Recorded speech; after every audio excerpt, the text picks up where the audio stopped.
களவும் படினும் கதமும் படுமென் நலவும் கதிர்கொண்டருள் சேர்ந்திடுமோ இலகும் குரமின் நிறுதோள் முளையும் புலகம் பரவ புணர்வேலவனே.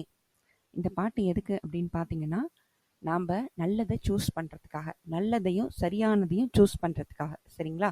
நம்ம எப்பயுமே ஒரு விஷயம் இருக்குது அப்படின்னா, அது சரியா அது நல்லதா அப்படின்னு ரெண்டு விஷயத்தையும் ரெண்டு பெர்ஸ்பெக்டிவ்லேருந்தும் பார்க்கணும். இப்போ நமக்கு வந்து பார்த்தீங்கன்னா எப்பயுமே ஃபுல் டீட்டெயில்ஸ் தெரியாது. ஒரு விஷயம் நடக்குது அப்படின்னா அதோட ஃபுல் டீட்டெயில்ஸு ஃபுல் நாலேஜ் நமக்கு இருக்காது. ஆனால் இறைவனுக்கு தெரியும், முருகனுக்கு நிச்சயமாக தெரியும். அவர் வந்து நான் போன பாட்டில் கொஞ்சம் 2-3 பாட்டுக்கு முன்னாடி சொன்னேன், அவர் வந்து நம்மளை பற்றி பல விஷயங்கள் பேசுகிற வாயை பற்றி நம்ம கேட்காததையும் அவர் கேட்டுக்கிட்டு இருக்கார், நம்ம பார்க்காததையும் அவர் பார்த்துக்கிட்டு இருக்கார், நம்மளை பற்றி பிறர் நினைக்கிற எண்ணங்களையும் அவர் பார்த்துக்கிட்டு இருக்கார் அப்படின்னு சொன்னேன். சரிங்களா? அப்படி இருக்க முருகனுக்கு ஒரு விஷயம் நடக்குதுன்னா அது ஏன் நடக்குது, எப்படி நடக்குது, எல்லாம் அக்கு வேற ஆணி வேற நல்லா தெரியும். நம்ம சாமி கிட்ட என்ன வேணும்னா, அப்பா நீ சொல் பேச்சை கேட்டு, முருகரோட சொல் பேச்சு கேட்டு, உங்களுக்கு பிடிச்ச ஆண்டவரோட சொல் பேச்சு கேட்டு நான் வந்து சரியானதையும் நல்லவையும் நான் தேர்ந்தெடுக்கணும்.